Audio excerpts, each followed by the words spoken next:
Baseball Podcast. I'm your host. You know what it is. Uhansky. Listen, we cooking today, Vergil. Vergil, we got a great show today, y'all. Got a great show. Episode 81. See what Vergil doing. You see what Vergil doing. Y'all see who the duck is. But we came to talk about it. We're going to talk about it. You know, I broke down yesterday about the Operaia situation. IBS stripping. He's not an IBS champion anymore. He changed Zepeda. Hey, he went the Zepeda route. Ring Magazine Zepeda. Conor then ducked 3 title shots to get that 15 million. You know, we talked about it yesterday. We're going to talk about it today. Leaving a broken news with William Zepeda and Lamont Roach. I told you, Lamont, the weight stop, man. I keep telling y'all this, man. You know, but you send the notifications out. Come on, man. Y'all already trying to zap the clip. Send the notifications out. Big one, I'm the one. Call me Big 50 in a drum and stop your man dreams. Beam on the tip, Glock submachine. Sitting at the top, see the nosebleeds. Shorty hit my phone, trying to roll E. Highlights, Sports Center, we on the floor, see. Action main horse, she adore me. Niggas hate a lot in the pain drawn. Off my slots when the day's long. I spit the block, see that K talk. 17 full brick in that cane form. Bitch, I'm on game with the game caution. Rest in peace, your whole game with the game offer. You my target, motherfucker. Finger to the judge, cold-hearted motherfucker. Yeah, gotta get everything right quick. Gotta get everything right. Young sucker. Yeah, I turned 1 into 2 though. Drop black Benz AMG 2 though. Fill out these notifications. Fill out these notifications. We're going to talk. Listen, we got a great show.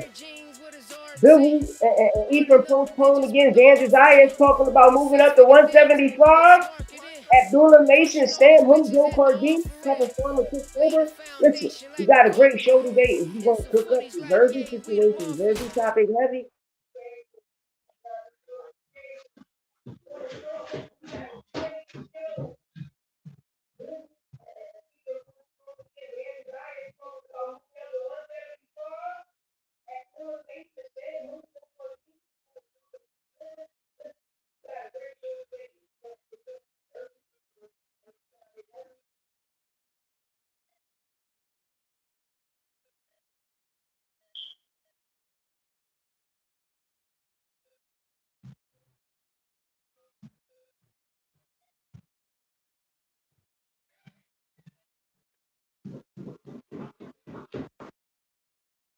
Hey, Timmy, what up?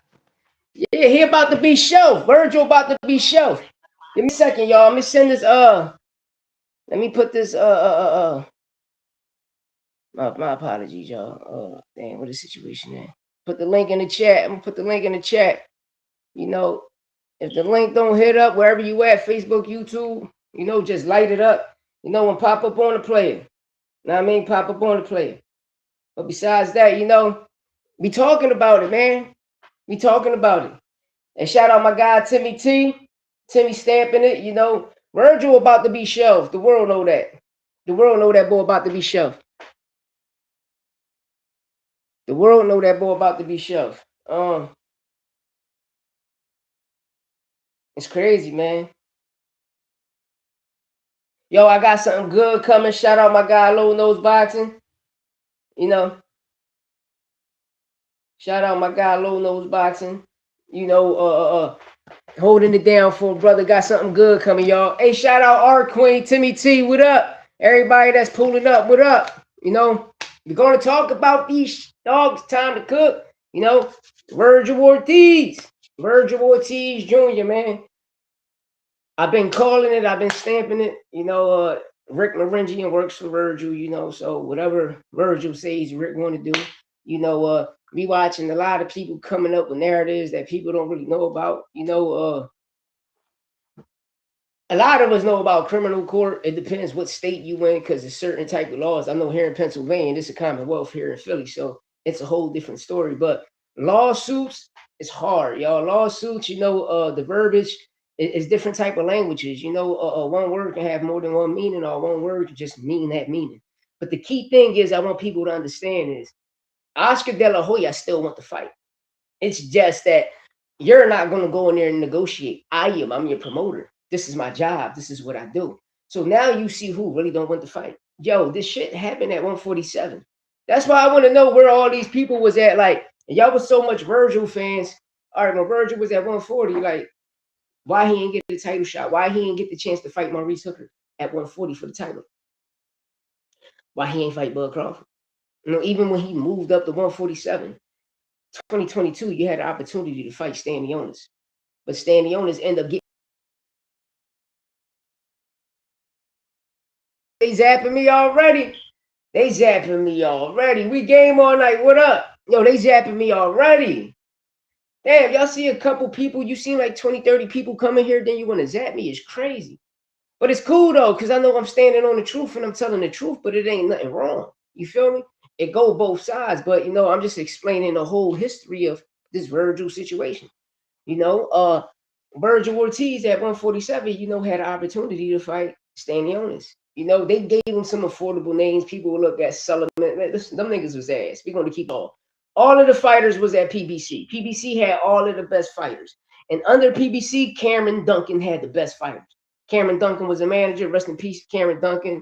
Our condolences go out to the Duncan family. Don't ask Terrence Bud Crawford, Timothy Bradley, Brian Norman, Jerron Boots Ennis, Tank Davis, and the list goes on. Cameron Duncan was the guy.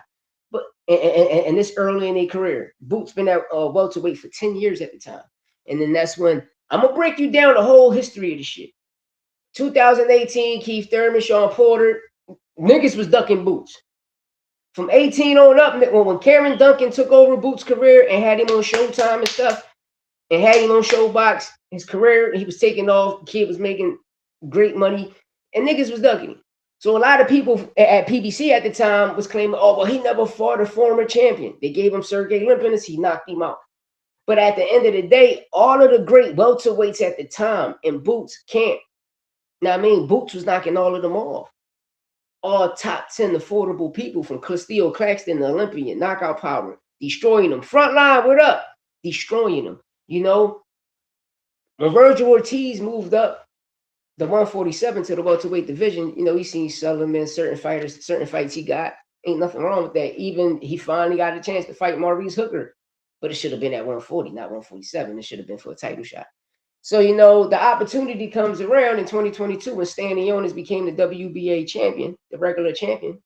Remember, champion, not super champion. You know what I mean? Stanionis ended up catching a hand injury, so he was out for like what, 5 weeks? 5 weeks. So during the course of that 5 weeks, Oscar De La Hoya wanted to fight. So you know, Cameron Duncan stepped up, and they all say, "Well, we got Jerron Boots Ennis." All of a sudden, Vergil ended up sick. So the first time you can blame Stanionis, but the 3 times after that, you got to blame Vergil. Remember, he was sick. The fight fell off 3 times because of Vergil, 1 time because of Stanionis. Then Vergil ended up coming back to 147. And who did he fight at 147? Exactly, like I said, Maurice Hooker. So, you know, Golden Boy been behind Vergil ever since he was sick and stuff. But at the end of the day, people, we don't know what goes on behind the scenes. You know, we don't know what goes on behind the scenes. All I'm stamping is Oscar De La Hoya said it doesn't matter how the judge, if the judge go our way, before all of this, we still want the fight to happen. Is that we going to negotiate the deals, not y'all. We going to negotiate. This is what I'm for. Your manager worked for you, so your manager got to come to me and work things out, and I go deal with other promoters and work things out. Supposedly, that's how the business is supposed to go, right? But, you know, a lot of us really don't know about the boxing business because none of us really have a promotional company. This is why I always say to all of you up-and-coming fighters, come in the game and sign yourself to your own promotional company like it's a record label so you can make money. That's why I respect Bill and the Haneys a lot, because when I've been saying this for the last couple years, those are the only people that did it at the time. And I salute him, you know, but this shit right here is deep, it's crazy. We can still get the fight, you know, the fight can still happen. But the way Vergil just came out and what he posted it, deep turn. It's going to take a deep turn because it's like it proves that he don't want the fight, y'all. He don't want that motherfucking fight. But you know, don't listen. I'm gonna keep it tall. Shout out Rick Maringian. You can tell him and Golden Boy still doing business because Arnold Barboza is Rick Maringian manager. You know, Rick Maringi manager is Arnold Barboza. Know what I mean? And Rick still got more fighters that's in Golden Boy that he managed. But and they still doing business. They still doing great business. Niggas getting paid. Arnold fight next week. No big fight. Him and Kenneth Sims.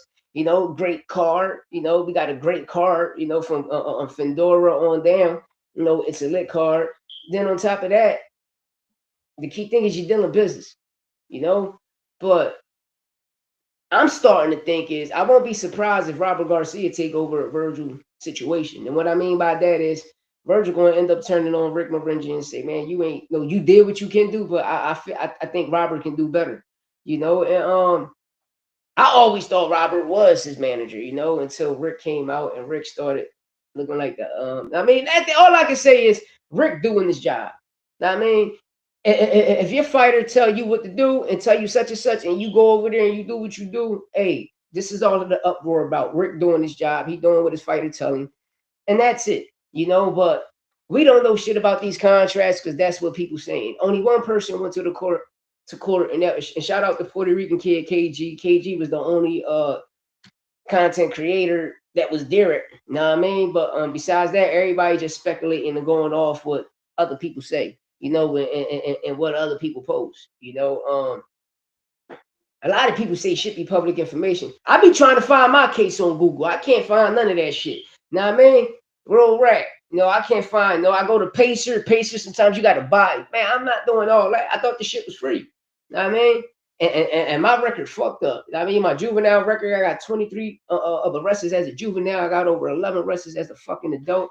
All major shit. You know what I mean? Big ass quarter keys, half ounces, 9 ounces of motherfucking coke, heroin, like shit like that. I don't want to glorify that shit, but no, I did my time for that shit. That's why I'm on house arrest now for bitch ass informant. That and the AR, you know what I mean? But I beat the drugs, and the AR just got me. You know what I mean? The crazy thing, I beat the whole fucking case, and they reopened my case and forced me to take a deal for the AR. So no warrant, no nothing. The whole state troopers. That's how like Vito, you fucking informant. But no, that's for another time. But staying in this boxing situation, I broke the news yesterday about Jay Operaia, how the IBF requests which belt you're going to choose. So the IBF made a choice themselves. They made their own decision. They stripped his ass. Jay Operaia is not the IBF champion no more. You know how everybody else going to address it. Well, he chose to go the Zuffa route and the ring route. Bro, it's worth nothing. It's no disrespect. But it's worth nothing. It's not a body sanction. It's worth nothing. You just got 2 trophies. IBF did a great job. They responded well. They did a great job. Don't play with us. Do not fucking play with us. Because belts matter. Belts matter. Yeah, that's the fuck they do. Belts matter. And y'all motherfuckers need to tighten up. But we're gonna see, this week. You feel me? If I'm not mistaken, this Saturday, Jay Operaia was this Saturday, this Sunday. It's on the 8th, the 9th. I mean, Jay Operaia back in the ring, fighting for the Ring Magazine Zuffa champion, which is crazy. It's diabolical, y'all. Ain't no disrespect, but it's diabolical. It don't hold no weight. None of this shit hold weight, but you tell it, just like I broke it down yesterday about the ring. Nobody gave a fuck when the founder Nick Fletcher had it, right? Then at the net had it. Nobody gave a fuck when Nick Uncladis had it, right? Nobody gave a fuck when he sold it to Dave DeBrush. Nobody gave a fuck when Dave had it, right? Then when Dave sold it to Stanley Weston, nobody gave a fuck when Stanley had it, right? Then when Stanley sold that shit to Kappa Publishing Group, nobody gave a fuck, right? Then in 2007, when Oscar De La Hoya purchased the Ring Magazine, all the way up to 2024 when Turkey purchased it, nobody gave a fuck when Oscar had it. But now everybody cares when Turkey got it. It ain't even Turkey. When the Saudi government got it. Shout out to the Saudi government. Salam alaikum. I know you fasting, brothers. I mean, yeah, that's my family. That's my parents, Kathy Loons. I mean? But at the end of the day, I'm just keeping it tall. Nobody cared. Nobody fucking cared. Nobody cared. But now everybody cared. Now everybody motherfucking cared. But they let you tell. I mean, to let them tell it, they're gonna paint a whole different narrative. Like, oh, he just dropped the belts and chose this. No, the IBF stripped his ass. They made their own decision. Don't play with us. Belts matter. Don't play with us. And the IBF did a great thing. They did a great thing. Now going on, and Conor Ben turning down 3 title shots is crazy just to go for the 15 million. You know, but like I tell everybody, all of this shit is smoke and mirrors. They all behind it. Good publicity, bad publicity. It's going to sell the fight. It's going to sell the Tyson Fury Magmudov fight. At the gate, you know, because we don't know what the gate really is. But you know, you understand across seas, they tickets is not like our tickets. You know, they tickets probably 35 euros. They tickets probably like 21 euros, 20 euros, 10 euros. Some of the top deck be free. You know what I mean? So I'm just letting y'all know in certain communist countries how shit really is. You know what I mean? But turning down those 3 title fights to go for a bag, hey, that's what he chose to do. Because when you really look at it, he really said, Conor Ben automatically said, if Ryan Garcia beat Mario Barrios, we already scheduled a fight in September. And I believe that fight will happen in September. I believe that shit, you know. And like I say, it's all smoke and mirrors, you know, good publicity, bad publicity to make Conor a bigger star in America. And at the end of the day, it's working. You feel me? People love Conor, the good, the bad. You know, when you look at it, he's starting to get the Mayweather effect, even though he got a loss on his record. But he's starting to get the Mayweather effect. You know, people really going to come to see Conor win, and some people going to come to see Conor lose. And at the end of the day, it worked it well for him. It worked it very, very well for him. And Shakur got that situation too. You know, Shakur starting that narrative is starting to wear out on Shakur, but at the end of the day, you know, people gonna always talk about his performances. But you know, why? How can I say this shit? Why we on this whole situation about Core? You know, what's next for Shakur at 140? Ben versus Ryan in UK will be lit. That's where it's supposed to be at, though, Timmy. In September, he said they're supposed to fight in UK. If Ryan beat Mario Barrios, they fight supposed to be over there. Ben is the mandatory, right? We game. That's all I know. I watched before that the Zuffa shit was popping up, and that fight was mentioned. That fight was mentioned. He ain't say he said the winner, but he said if Ryan beat Mario Barrios, we are scheduled to fight September. If I'm not sure, September 13th, whatever Saturday, second week or third week in September, they supposed to fight. And that's what he said, and that's what I'm standing on. It's true. Sullivan gave him the red carpet. Facts, he gave him the red carpet. You feel me? He gave him the red carpet. You know? But the crazy thing I want to talk about this, yo, because OT, what up? Hey, yo, OT, I hit you up on Instagram. You hear me in the DM? I hit both of your channels up. So, you know, that's me. When you see Louis 13, that's me. You know? So remember what we talked about. You know what I mean? But yeah, while we at this Shakur situation, going back down to the WBC 135, you know, which I said yesterday about the Zepeda Roach situation, how Jair Herrera, interim champion, is not elevated. Why him and Williams Zepeda can't fight? You know, and it's sad, but shout out to Lamont getting the bag, but it's sad because, you know, this is how he started his career off. Lamont campaigned at 3 weight classes, 140, 135, 130. He just happened to lose to Jamel Herring at 130 when he got his title shot. Then he go back up, come back down. Then he end up fighting Hector Garcia. Beat Hector Garcia. You feel me? He beat Hector Garcia and became the 130 champion. You feel me? So a lot of people, when Tank and Roach got announced, a lot of people were like, damn, Tank always fighting the small fighters. And this channel right here, the only people that stood up and say, yo, they got history. They fought in the amateurs. You know, even though Tank won, you know, the 2 times that I know that I seen, Lamont is a big, like he body-wise, bone structure, he's way bigger than motherfucking Tank. And the world seen the great performance from the brother. Yeah, he getting the shitty end of the stick. Hey, we game all night. That's crazy. The build up for Ben Ryan it's going to be epic, OT. It's going to be epic. That's why I say, man, it's good that Conor Ben taking this fight at 150, you know, just to come down because the weight that he put on, you know, he looked at real massive in the Chris Eubank Jr. fight. So you know, best to work your way on down. You hit the 150 limit, you probably come in like 160, whatever. But Regis, he said, you know, that's his walk around weight, 150, 154. So Regis is going to be slick too. You know, he's going to be slick too. And he got a punch. So Conor got to be careful. Regis definitely got a punch. But this Herrera situation is crazy. But, you know, it's still a good fight. You know, Roach, Zepeda. Zepeda ain't got no pop. Zepeda definitely ain't got no pop. This could be Roach opportunity to become a two-divisional champ.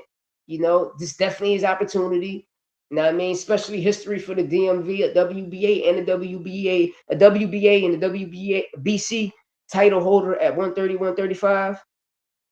You know, did it less than going on 3 years. You know, the last time he fought Hector Garcia was what like 2024, 2023, 2024. He fought Hector Garcia, then he ended up fighting Tank. It's good. I know I gave Lamont Roach Fighter of the Year last year. You know, that was my Fighter of the Year.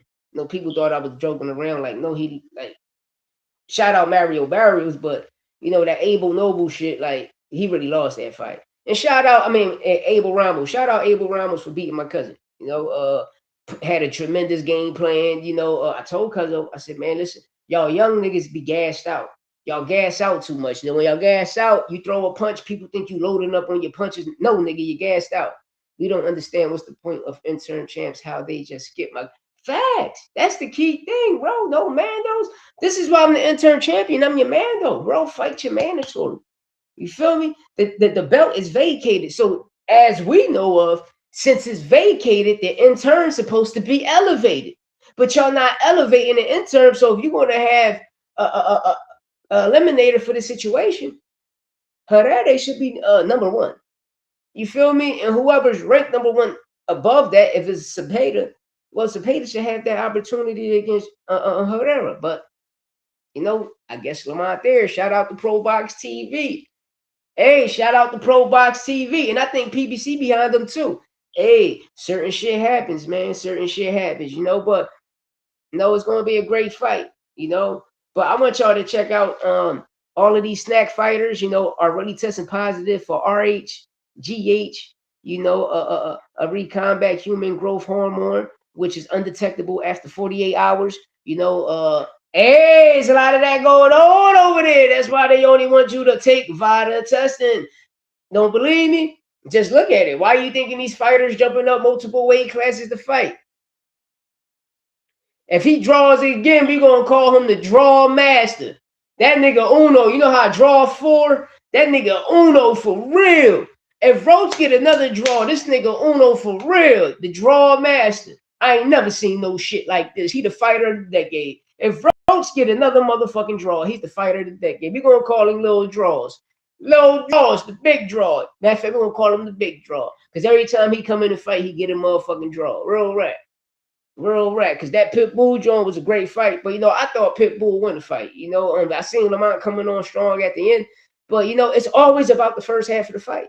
It's like when people mention Andy Hiroka and what's his Antoine Russell. Well, when you look at Gary Antoine, just judging the first 6 rounds, the first 5 rounds, he got in the bag. So he can easily take 2-3 more rounds in the second half. But Andy Hiroka, my nigga took jet lagging classes. Now, man, he took jet lagging classes. He fucking up the parlays. Hey, real shit. Roach fucking up the parlays, man. My nigga Roach. My nigga Roach. Now, I mean, they don't die, they multiply. That's why niggas hating on Roach. He always getting a chance. He always getting these big fights. He ain't dying. The nigga multiplying. 2 draws back to back before the draws beat Hector Garcia.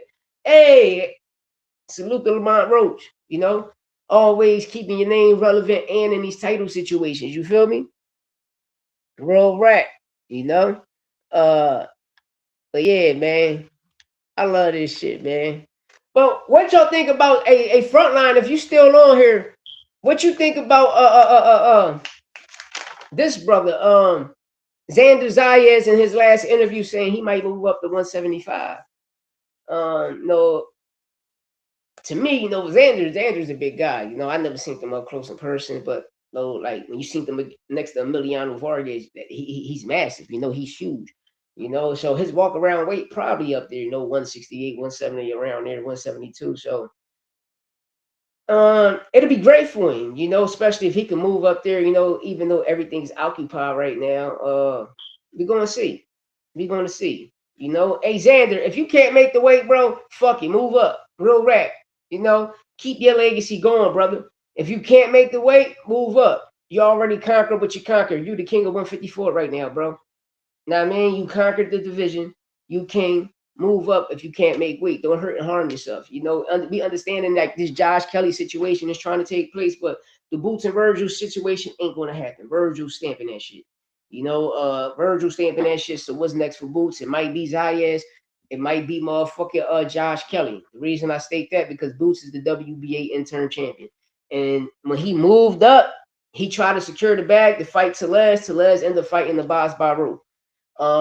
Then when he tried to go the IBF route, he couldn't because Erison Lubin was the mandatory for Bachman, and they was in a purse bid, so no negotiations couldn't happen. So he ended up fighting US Lima, and Lima, they was trying to put the IBO on the line, but Boots turned it down, like, nah, I don't want that title, and that's when the WBA title eliminator came. And people were like, why that intern belt came? Because the nigga was the super. He was the WBA regular champ, and he got elevated to the fucking super. Since he moved up, he can do two things. He becomes the Mando for the IBF and the WBA. But everybody was occupied at the time. Me personally, I thought it was, PBC was like, damn, bro, you was at the end of your contract. We gave you standing on this fight. We thought you was going to come over here. Real right.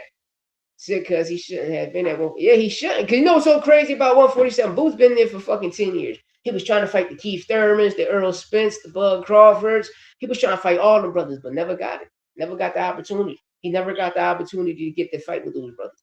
Never got the opportunity. So when he fought Sergey Lipinus in 2022, because remember, Keith Thurman, Sean Porter, he never fought a former champion. Bro, he just knocked Sergey Lipinus out, the only guy to do it. You feel me? Who just beat Mikey Garcia. Nigga, on top of that, Castillo Claxton, Mike Alvarado. Y'all was scared to fight these brothers. He got these brothers out the way. I'm gonna give y'all their names, right?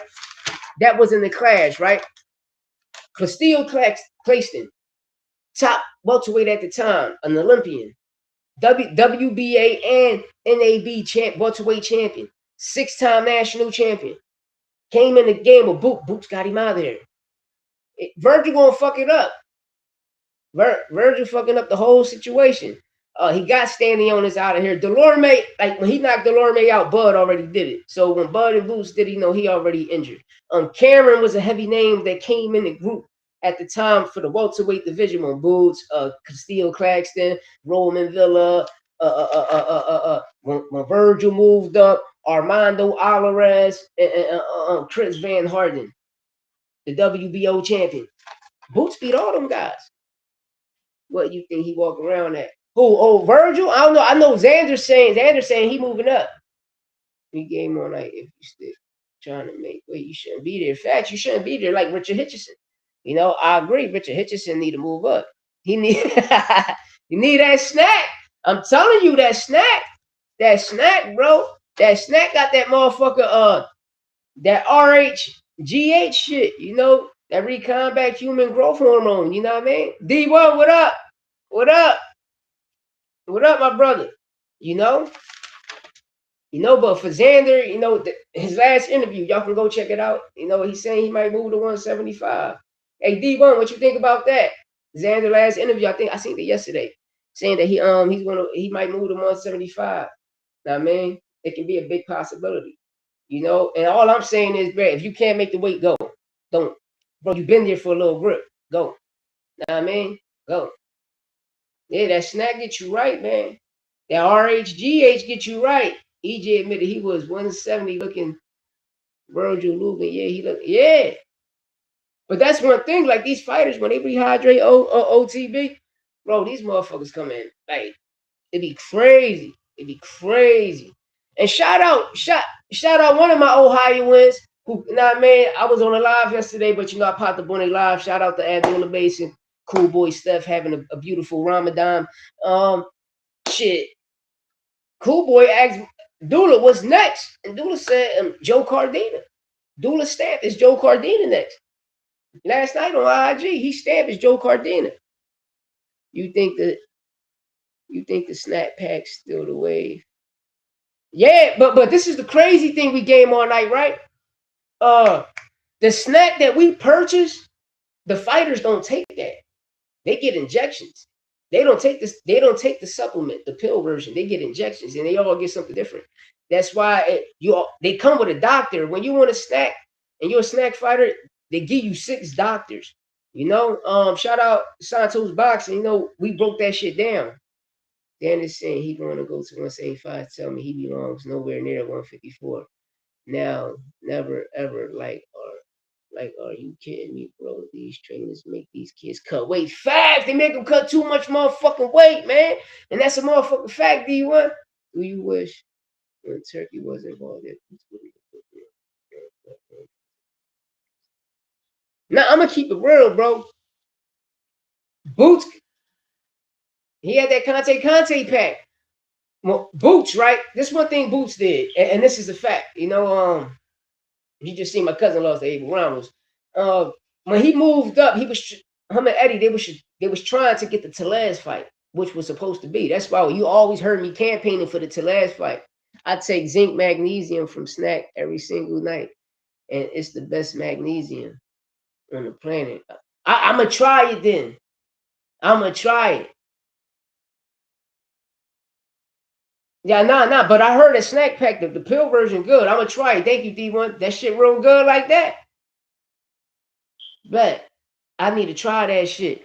Because I just be taking regular nature bound zinc and magnesium and shit. I just take that every day. Can't be copper deficiency or none of that shit. But yeah, Boots and Eddie, they was trying to secure the Tellez fight, but Tellez ended up fighting the boss Barum and took the Jake Paul MVP back. And then we already know when Lubin fought Holmes, that was the IBF title eliminator, and that shit was automatic. So when Boots was trying to get the fight, the Bachman fight, PBC was in there like, nigga, we're not gonna let you get this, bro. You supposed to come sign to us after you beat Stanley Owens. We got you. And when you look at the Tellez, Lubin, they part PBC, they didn't make that shit happen. They just went straight into purse bids. You gotta remember, when Boots moved up, Lubin already won that fight for the title eliminator, and that's when him and Bachman went into purse bid, so he couldn't get the situation out. Timmy, I don't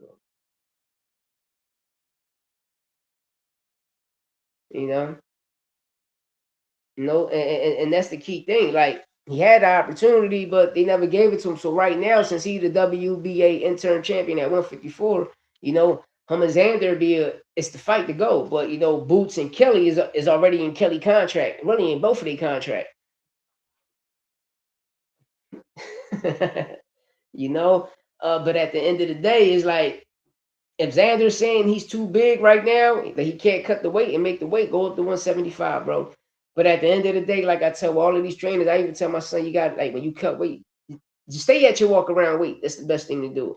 Why? Because, a lot of people,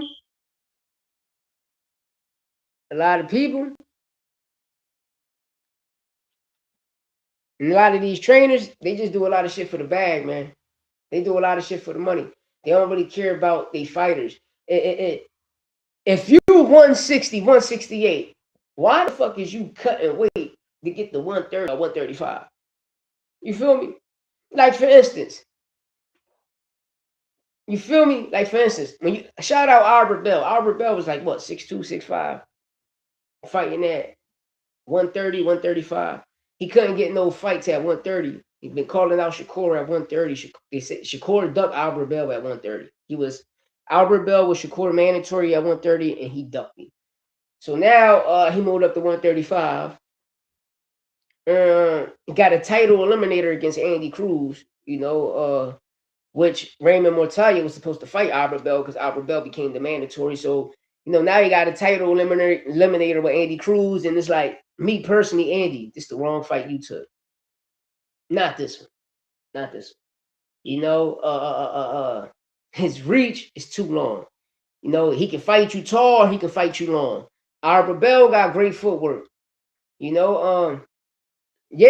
next. He signed the contract. Andy Cruz, Albert Bell signed that shit automatic. Now I mean OTB, Albert Bell shot that shit automatic. You feel me? But it's crazy how this brother Andy Cruz, like, bro, Andy Cruz, you're not a 12-round fighter. You feel me? And this is what I want people to understand, because people see Andy Cruz, which is a great fighter, but you know, you grow your tank as a kid. You get this diesel fuel as a kid. You build that shit as a kid, not when you become a grown man. My cousin Tamir, great fighter, but ain't none of them niggas is Boots. Boots been doing this shit since he was a kid. Even all of y'all did, but he been building this engine since he was a kid.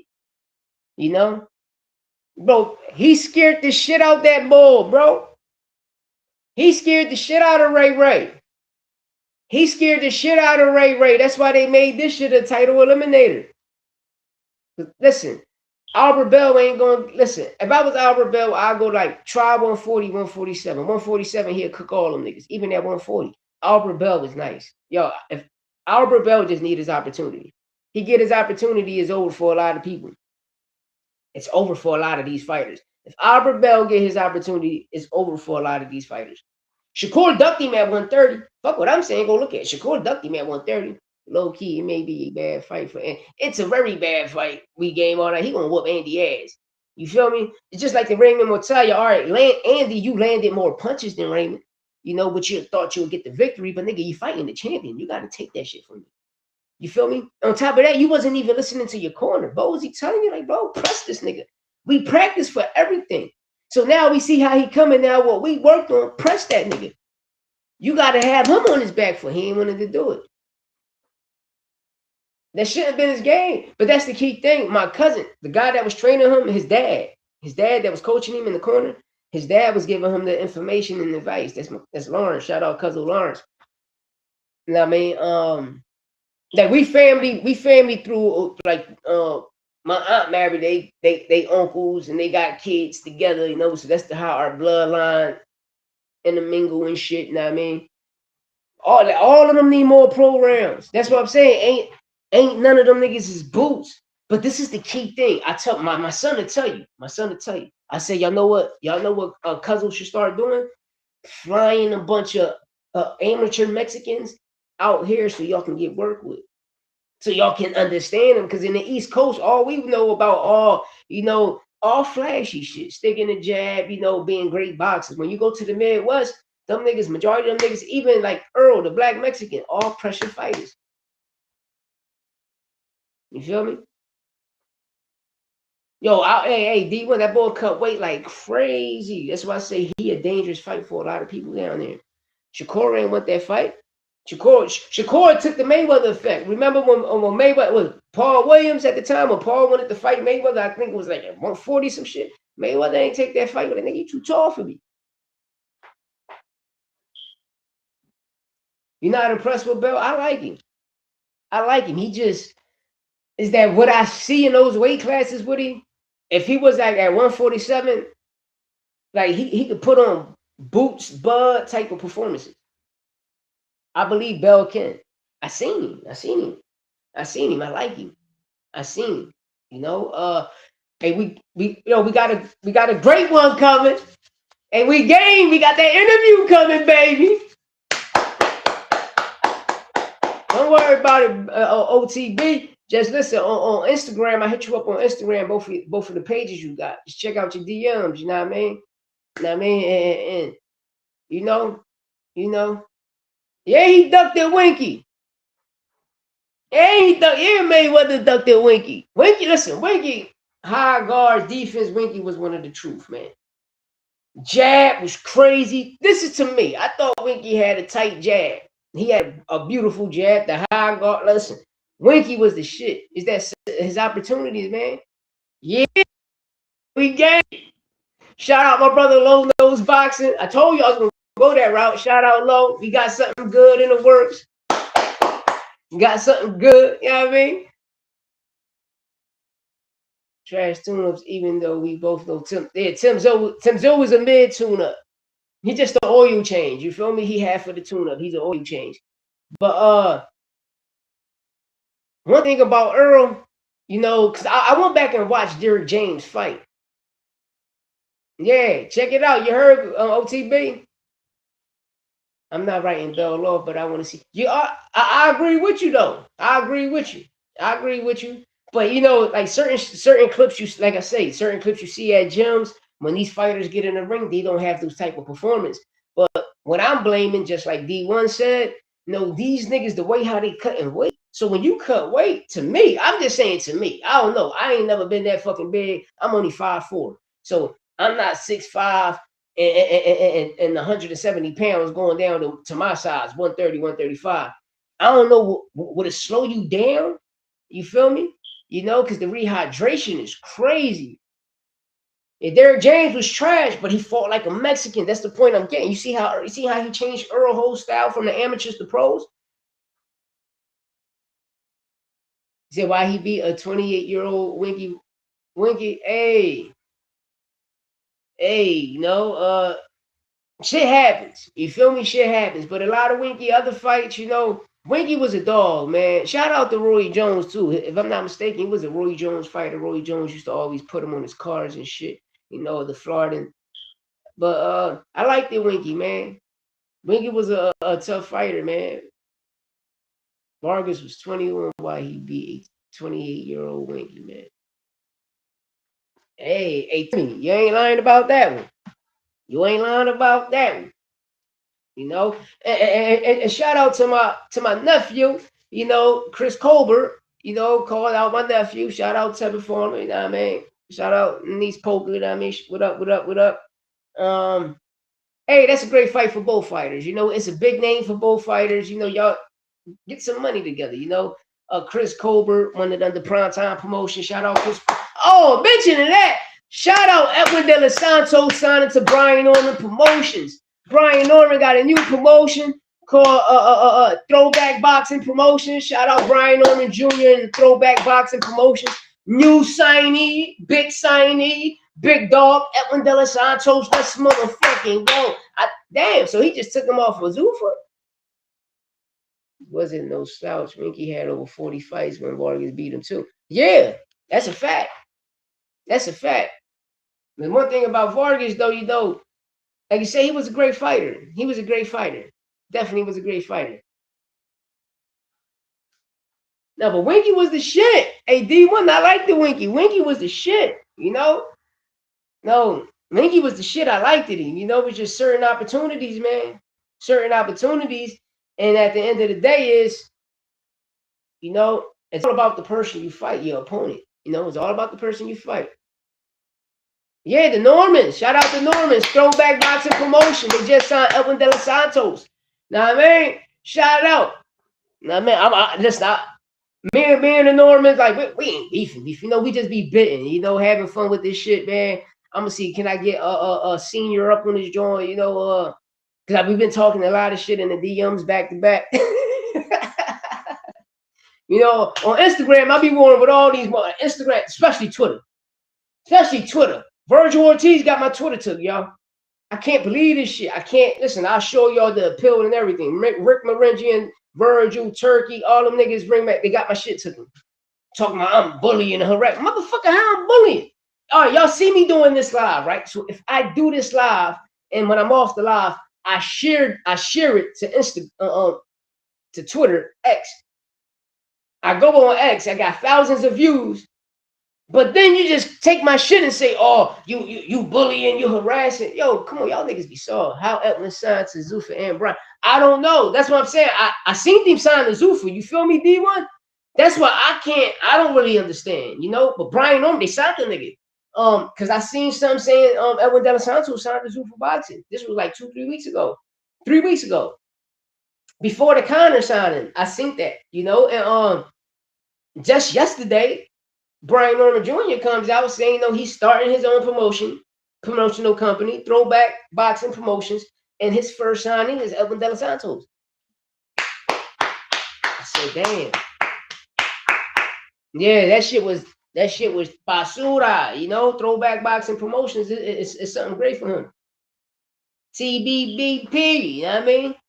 That's something good, something good for boxing, especially something great for the Normans. And I hope all of you young amateur fighters come in the game with your own promotional company. Why? Because you can book your own fights. You ain't got to worry about another motherfucker saying, yo, trying to book you a fight. You know what I mean? Are you saying you ain't getting no fights when you can book your own fight and put on your own cards? Think about it. And then when you deal with other promotional companies, you do what Devin Haney do. Or you cross promote how all of these other promotional companies cross promote with each other. Common sense.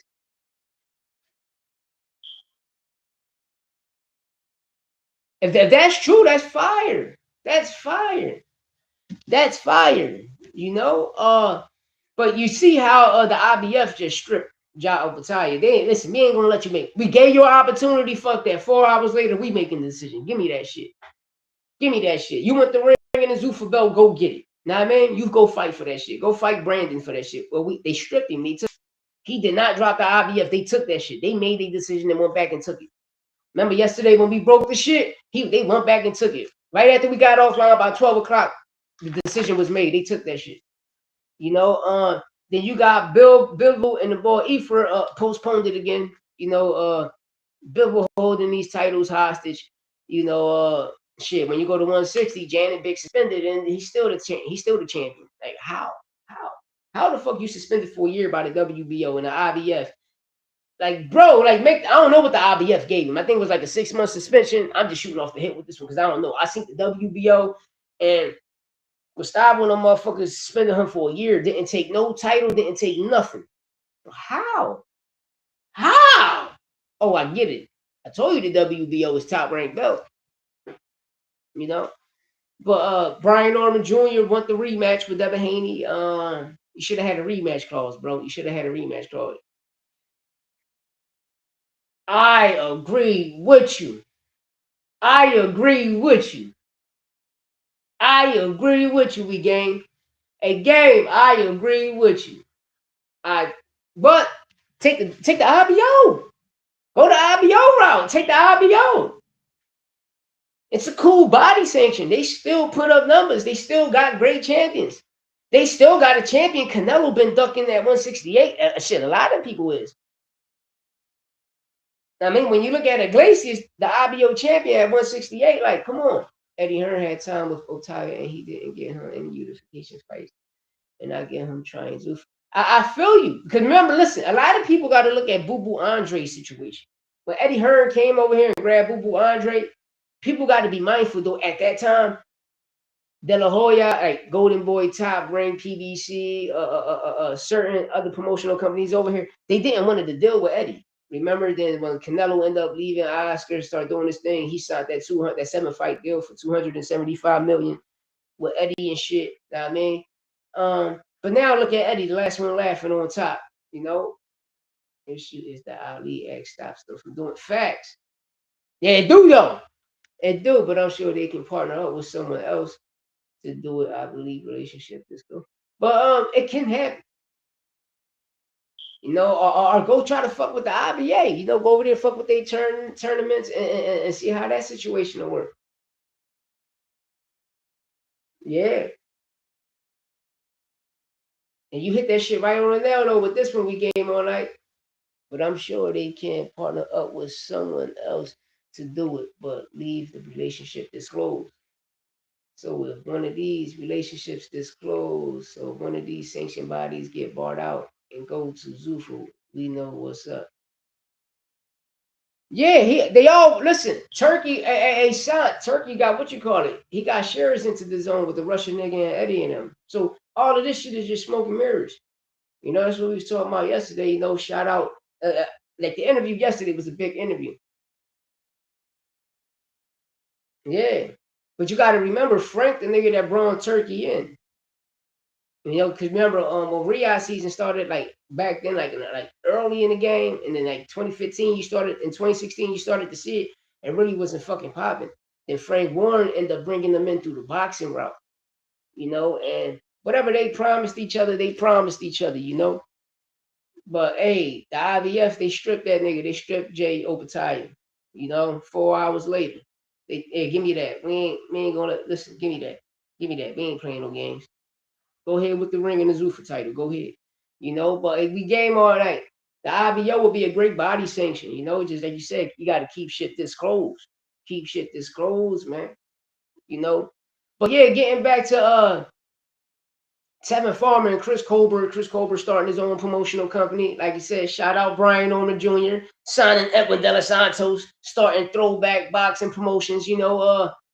This is what it's about, man. Starting your own promotional motherfucking company. Get this motherfucking money. Sign your fighters, and y'all can always have a fight. Why? Because you can always put on a card. And then all you got to do is just cross-promote with the big dogs. Now, I mean, cross-promote with the big dogs, make some motherfucking paper. But, I like this signee for the Normans, this is heavy. This is some heavy stuff, especially getting Edwin De Los Santos.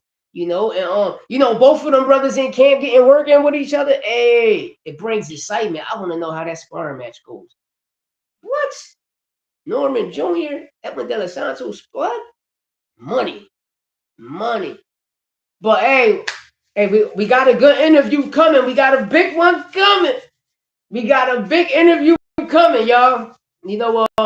Like I say, shout out my brother Low Nose Boxing for pulling this off. I'm gonna sit down later, situation, talk to this brother, see what day we gonna do this interview. Nah, man. And it's on to new levels, y'all. It's on to new levels, man.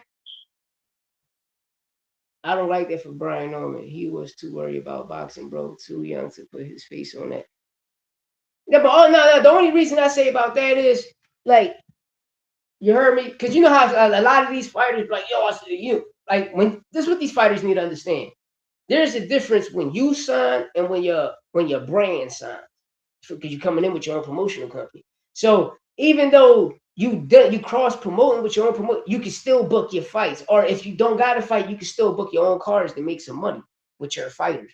But when you just sign yourself, your entity, just to this company, bro, you can be shelved. You can be shelved. Nigga can play you, nigga, like Brian Costanzo. We don't see him fight, but Al Heyman take care of his fighters.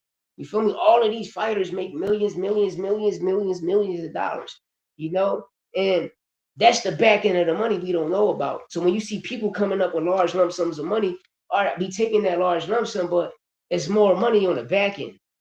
I'm telling y'all, it's more money on the back end. That's how when you see certain fighters being in the rear, you're like, bro, how the nigga in the rear? Like, come on, it makes no sense. Or when they say, like when Top Rank used to say Terrence Bud Crawford don't sell, well, you must be lying to me, nigga, because when I'm looking at Omaha, them niggas is in there. Filled to capacity. If that shit hold is 16,572 people, Bud put 16,592 motherfucking people in that shit. Niggas was standing up all the time. He had a fight down there. So how he don't sell? Same thing with Shakur. How he don't sell? Same thing with Keyshawn. Filled that bitch up with 10,000. Live gate. Did great. You feel me? Like shout out to the GOAT, Clarissa Shields. Detroit just sold that shit out again. But other people, they tell you something different. They tell you something different. And another thing, while we on that situation about the I mentioned about Shakur and how Lamont Roach and Zepeda, what I mentioned yesterday is, what I want to know is why. Ice Water and Jadier should have fought for the interim title. That's all I'm saying. You know what I mean? That's all I'm saying. Because we synced the shit with the Cool Boy and Ice Water. They moved up. They made it for a belt. He became the 135 interim champ. And then I don't know how the fuck he gets stripped or vacated interim title. You feel me? And the next thing you know, the following of month, Jadier ended up fighting, and Ricardo Nunes. And Ricardo was putting pressure and pain on that ball. That's why I say tank resume agent like fine wine. Dude in the gym and cutting promo, showing us he's still hungry, still got it. Yeah, I feel you though. I feel you. But I believe he hungry. I believe Norman hungry. Me truly, I believe, only thing hurting Norman in that fight was that knockdown. Like I tell people, if you take the knockdown away, how would you score the fight? If you take that knockdown away, how would you score Norman Dev?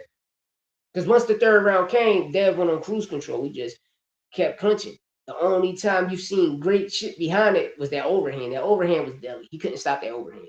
That's one thing I can say. Right now that I'm liking about Dev, first half, his jab, Dev always had a jab. But when he was in the 35, 40, he didn't much. But 35, a lot of his fights, he banned his jab. I mean, second half of the fight. Shout out to you. Okay. Yeah, thank you, thank you, thank you. All facts, no opinions, just the bag say smash that like button. It's blue magic for a reason. I like that OTB. I like that. But yeah, man, your Ohio with Abdullah Mason, on IG with Cool Boy stuff yesterday, talking about, his man though, he's fighting Joe Cardina next. You know what I mean? Easy victory, easy knockout, to me, it looked like Abdullah Mason about to go on a European run. If he can't get no title unification. For Dev to hit the facts. But I like one thing about Jen. Shit, Norman got that nigga boxing in Mars right now. You know? But I'm telling you, I don't know. Andy Hiroka grew on me, y'all. He grew on me. He grew on me. Because, we broke the news. He came in on a Wednesday, Then you know how they trying to paint the narrative. So, the jet lagging class. My nigga took jet lagging classes. You know what I mean? But it's off. 72 hours later, it's off. So by the time Saturday come in, that shit off is going on the fourth day. So it's that he just was cautious. So the first half of the fight, yes, Antoine Gary Russell going into the sixth, he won the first 5 rounds. You can't take that away from him. The second half of the fight, you see the difference.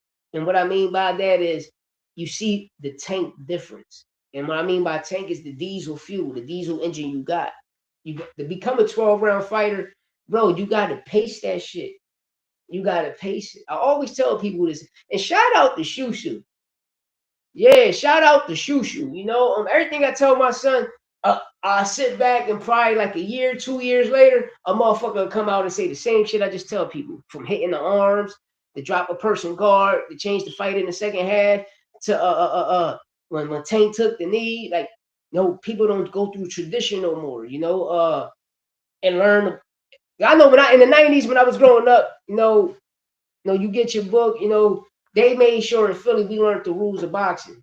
How a fighter can take a knee. You take 3 paces back, kneel on your left knee, raise your hand, touch your head, or turn your head, some shit like that. That's what, like in the streets, when Padman, rest in peace, Padman was on Creed. Everybody know who Padman is. Rest in peace, Nassim Richardson. If you know the game, you know the game. With certain shit, you used to see like a bunch of kids in the street just lined up. Bunch of kids in the street, since all of us was right-handed in the street, you come off the steps, you sit back, you fighting southpaw. You fighting southpaw. You feel me? Now it's you lead with this hand, because this is your power hand. But at the end of the day, this shit became my power hand too. So now when I mimic everything. Every style. I mimic everything. I come in with different shit all the time. Know what I mean? And that's just growing in the 80s, growing up in the 90s. I feel Crawford. When I see Crawford, I know how he feeling. Y'all niggas can't beat me, nigga. No sport. That's how a lot of us feel. Because we don't get gabs. Our tank is on golden.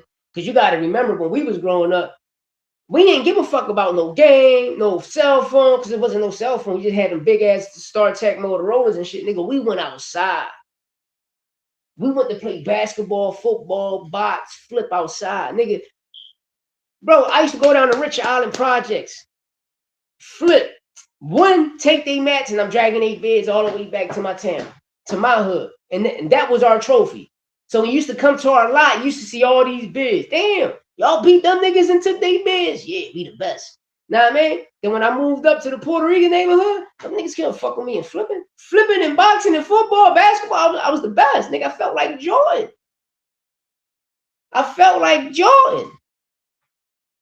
You understand? Because before I used to, nigga, I was always short, but niggas used to always, June, like, I was like a Pippin nigga, like, I was the best, but I was always the second. Why? Because, when you got a taller person, people gonna always go with the taller person that got a good game. But if you and that person got the same game, we got the same game, I'm just shorter. It's the only problem. And that was the problem growing up. Facts. They don't, bro. These kids don't play nothing. And I miss tradition. And that's what's missing in these gyms is tradition. I'ma always say it. Tradition is key. No more 5Ks in these gyms is crazy. Bro, fuck the treadmill, nigga. Hit the field. It's a difference. You gotta get skinny in the field. Why? Because it's gonna open up your lungs. Go back and play. Listen, when I was a kid, I go outside, bro. I'm playing basketball from sun up to sundown. I'm playing basketball, football. I'm flipping. Nigga, bring out the gloves. We boxing. We slack boxing. We playing half ball, baseball. We doing everything. We come around a bunch of girls in the park. We playing catch a girl, freak a girl. Once it turn nighttime, you know, getting our grind on and shit until we start getting the coochie. You know what I mean? I'm just keeping it tall. But these kids don't do that shit no more. And that's why when you go into these gyms, you watching these niggas and you're like, bro, it's it's going into the end of the first round and you already gassed out. So about 5 minutes in to the sparring session or even to any amateur fight or any fight, y'all niggas is gassed out. Like for instance, look at David Morrell. He's a good first half fighter. And that's what they always said about Cubans. No, they good amateurs, but when they turn pro, you see what happens. Laura is a different story. You got certain different stories. But when you look at like Andy Cruz, it's good. He won 12. You can tell he never had that type of experience because he's not a 12-round fighter yet. But if he would have been building that shit as a youth, it would have been a different story. You feel me? Hey, promise we just stop one sport and beat the person at they fit. Facts. Yo, growing up was different, man. Like, yo, I miss that shit, man. And I tell my kids to this day, I go to the playground and bust all them kids' ass, bro. Nigga, I just go over there and hit them with the Iverson crossover. Fuck them up. Cause they ain't seen in so long. You feel me? I'll do a certain I got my hey, we game all night. I got my own shit, but it's a crazy travel. You feel me? It's a crazy double in travel. Bounce the ball, I bend my leg, I take it under my leg, right? But like I bend my knee. So when I grab the ball, I'll bounce it. I'll bounce the ball, I'll come up, I'll bounce it. So when I bounce it, I hit it with this. I bounce it, I hit it up. When I hit it up, I catch it. I catch it, throw it right here. Once I throw it right here, I usually go like this, or I throw it right here and just yo-yo that shit. Yo-yo that shit. Know what I mean? I can play. I'm a general. I'm a floor general. I know my position. If I'm playing on one, my pass game gonna be superb. But it's all about my 3, 4, and 5. That's all I worry about. And especially if I know you can dunk, I'm feeding you all day. My 4 and 5, I'm feeding you. But if I got a tough 3, I got you. You feel me? Because the 2, he gonna always want to bring this shit down on some nut shit. You feel me? If I play the 1, I'm not shooting. But if you put me at the 2, nigga, I'm the banana clip on the AK, nigga. I'm gunning everybody, nigga. Because I know y'all ain't gonna pass me the ball. So what I'm gonna do is I'm gonna bring it in all the time and draw the foul. I'm little, nigga. You gonna foul me all day? I'm gonna get fucked up. I'm gonna come up, yeah, nigga, like I'm Bubba Chuck. You know what I mean? That was a kid, y'all used to have fun. Boxing, they used to bring the gloves out. We used to go to war. You know, but at the end of the day, it's like Pat, man, training the whole fucking neighborhood. You know, so now everybody know the same game, but it's all about your IQ. And that's why I say some niggas that's born gifted with the talent and some not. And I just happen to be one of those ones. I'm an athletic person. That's why when niggas say Devin athletic, I laugh, bro. No, he athletically built. That nigga not athletic. Look how he walk. The nigga walk like Shannon Sharp. Look how Devin Haney walk. The nigga walk like Shannon Sharp. Come on, nigga. What the fuck happened to Dev, man? Dev used to walk like one of us. Now the nigga walking like Shannon Sharp. The snack fucked the nigga up so much the nigga think he bowling.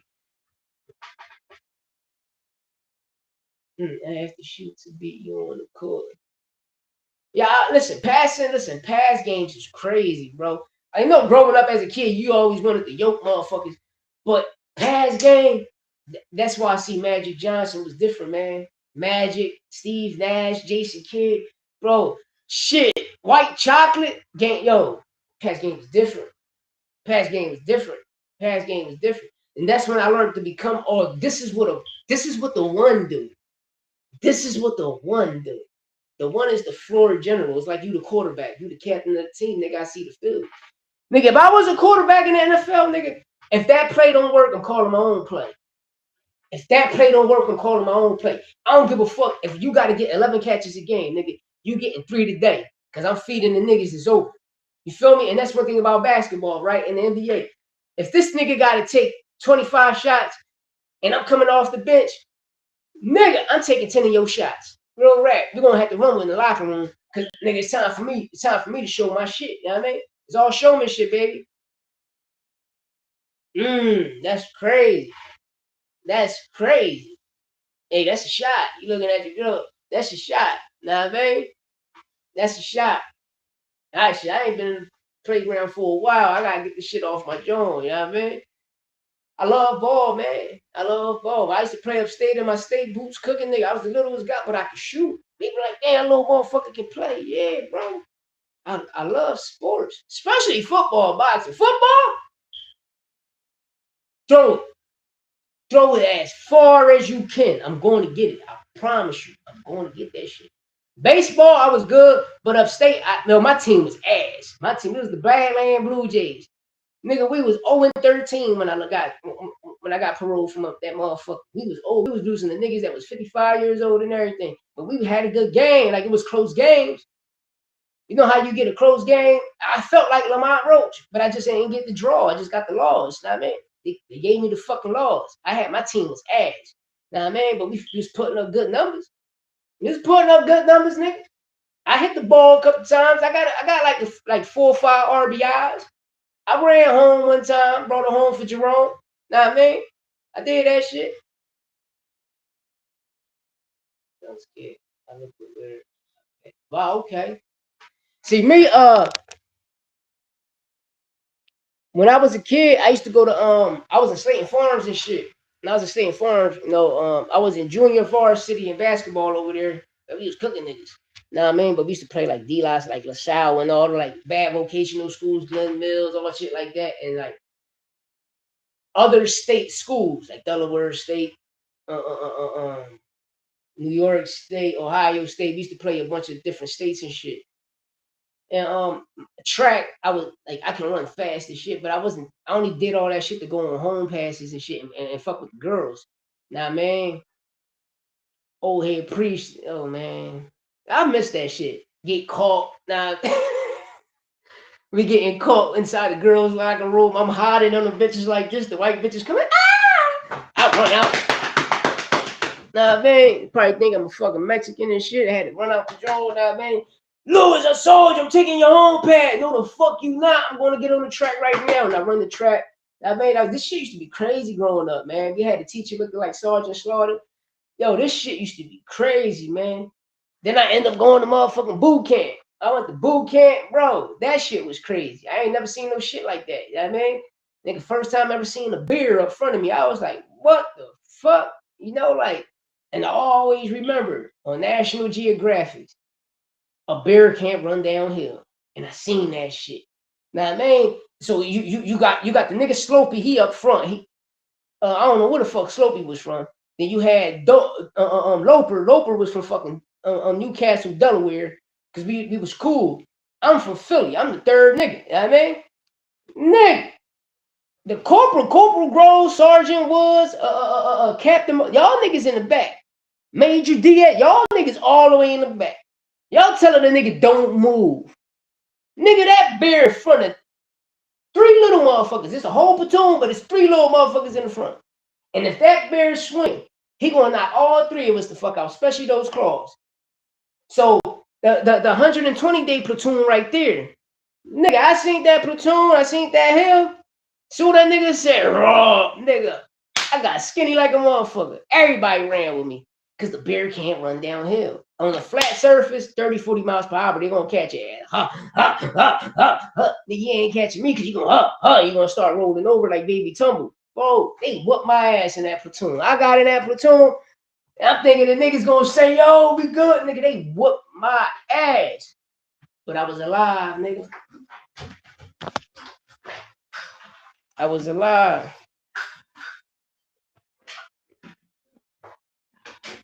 Let me change this here. Yeah, give me a second, y'all. Let's see, OT.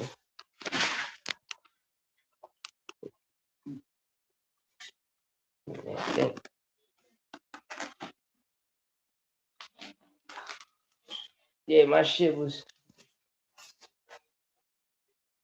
Y'all ran down that motherfucking hill. That motherfucker wasn't gonna hit me. But they whooped my ass in that motherfucking on platoon. Soon we got in that platoon, bro, they beat the shit out of me. We told you not to move. Bro, listen, you ain't gonna hit me. That bear gonna hit the shit out of us. Y'all motherfuckers is tripping. That bear gonna hit the shit out of us. You all the way in the backfield, nigga. Yeah, I gotta fix my shit. I gotta put my mirror on. I see my joint over there. I gotta put my mirror on. I beat my case. I see my house arrest.